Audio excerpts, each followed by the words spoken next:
I feel like Donovan Clingan is one of the most underrated young players in the NBA. His impact at that age is pretty ridiculous. 21 years old, he's averaging 11.2 points, 10.8 rebounds per game. On top of that, his minutes have gone up from 19.8 minutes per game to 26.8, which is huge for him because a concern heading into the NBA was conditioning, but also can he elevate his minutes and stay healthy at the same time? And that's exactly what's happening. And if you notice lately, he's been playing 30 plus minutes a night. It turns out when he has played this season, the Trailblazers have a winning record, 17-16. Just barely, but it's enough. And without him, they have yet to secure a win. It just seems like he's a stable force out there, allowing the Trailblazers to play even basketball. They're not destroying teams when he's out there, but they're also not allowing teams to blow them away. It turns out in 886 minutes per pivotfade.com, +7 in the plus-minus category, barely a positive net rating, but without him, 900 minutes, -107, -5.6 net rating. His biggest impact offensively is offensive rebounding, currently leading the NBA with 4.6 per game. And honestly, he might turn into one of the greatest offensive rebounders of all time if he keeps up this pace. Keep in mind, he's also leading the NBA in total offensive rebounds with 152. Rudy Gobert is second place at 145.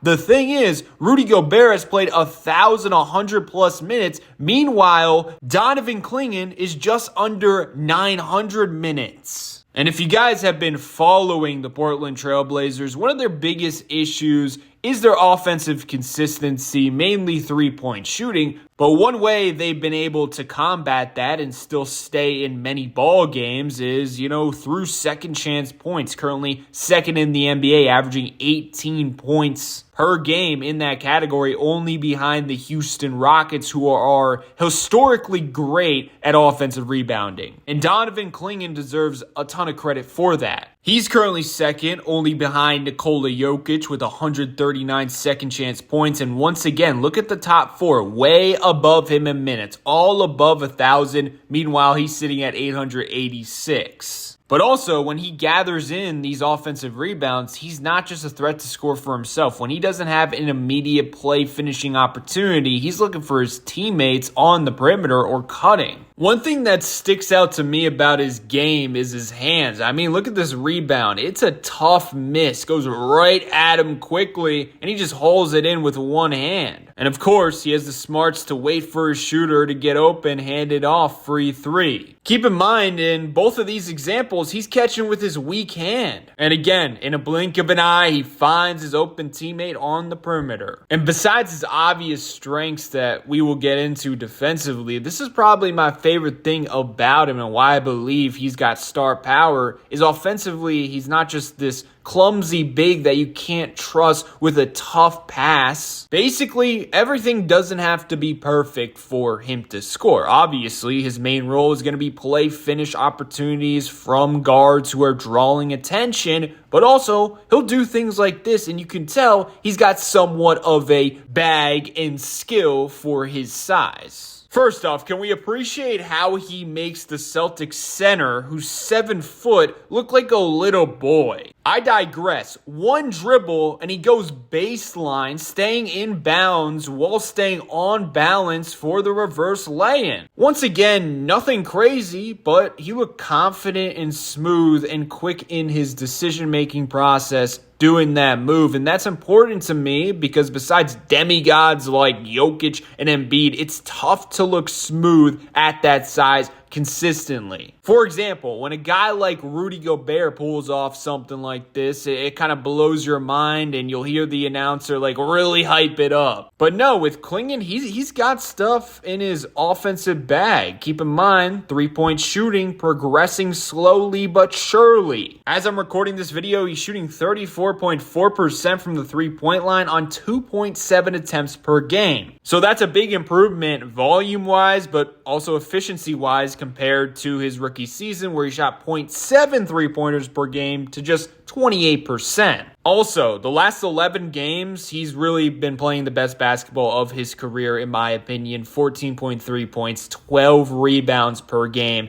And over that stretch, the Portland Trailblazers have a 7-4 record. And with him on the court, they have a 118.7 offensive rating. With him off the court during this stretch, it goes down all the way to 107.7. But on top of that, he's been scorching hot from three. 54.8% on 2.8 attempts per game. Are you kidding me? But last thing I want to go over offensively is he's just such a great connector because he makes quick decisions, whether it's moving off the basketball, but mainly also as a passer. Here, the defense is expecting a dribble handoff. Nope, backdoor wicked bounce pass, perfect accuracy. By the way, he's a huge fan of the bounce pass, kind of a lost art in today's NBA, so it's kind of fun to see, especially a guy at his size. And here, he falls all the way to the ground. I'm surprised the whole arena isn't shaking at this point, and somehow, some way, he finds his teammate while on the ground. We can't pass, by the way. So, as you can tell, he kind of has that unteachable trait in his game where he just has quick passing instincts. If his teammate's open, he's going to make that quick decision, and he's unselfish. He's not out there to get his. He's not out there to get stats. He's out there to do what's best for the team. Now, I think it's time to finally go to the other end of the floor. I wanted to spend more time offensively because I feel like that part of his game gets lost because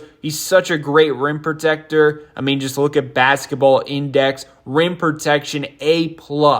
Ranked 8th out of 506 qualified players this season. Rim disruption, A+, ranked 20th out of 490 players. Rim deterrence, he's literally ranked 3rd out of 506 players, A+, of course. Help defense talent, 3rd out of 487 players, A+. Post defense, B+, the only one that isn't A+. Also great in the pick and roll as a defender and rim protector. A for screener mobile defense and screener rim defense, A+. And both of those categories are described as an estimate of a player's capability defending in screen coverages. Mobile defense focuses on on-ball containment. Meanwhile, rim defense focuses on protecting the rim. It's kind of funny. Portland came into the year, everyone was like, oh, they're going to be great defensively. But throughout the year, they've kind of struggled in that aspect. But at the same time, they haven't been healthy. Once they get guys like Drew Holiday back into the equation, Jeremy Grant, with a healthy Donovan Clingan in the equation, they certainly got major potential on that end. And Donovan, as he keeps developing, he's got the potential to be the best rim protector in the NBA one day. Definitely top 3 for sure. I think the biggest question mark for him is, can he stay healthy while he's playing 30 plus minutes a night or high 28 plus minutes a night? At that size, I mean, obviously it's hard to stay healthy. You look at a guy like Mitchell Robinson, at his best, he has an all-star level impact. And think about it, he's nowhere near the offensive piece that Donovan Clingan is. He's got no hands and he struggles to finish. Literally, his impact is all about offensive rebounding and protecting the rim. But the reason you only see Knicks fans hyping up his impact is because he can't play above 25 minutes or he's going to get hurt. He's forced to play a bench role because he just doesn't have the durability to be a consistent starter, a consistent 30-minute per game starter. And that's my question with Clingan. Can he do that at 7'2", 280 pounds? Speaking of that, that's also been a huge impressive jump for him this year. He played 19.8 minutes as a rookie, and his conditioning just wasn't where you would like it to be. But this season, 26.8 minutes per game, and like I said, over this hot stretch, he's been playing above 30 minutes, and knock on wood, hopefully he continues to stay healthy. It just seems like outside of Portland fans, no one's really talking about the potential of Donovan Clingan. 21 freaking years old, and you can already see he's a winning basketball player and affects winning in a big way. Do you agree? Let me know your thoughts below.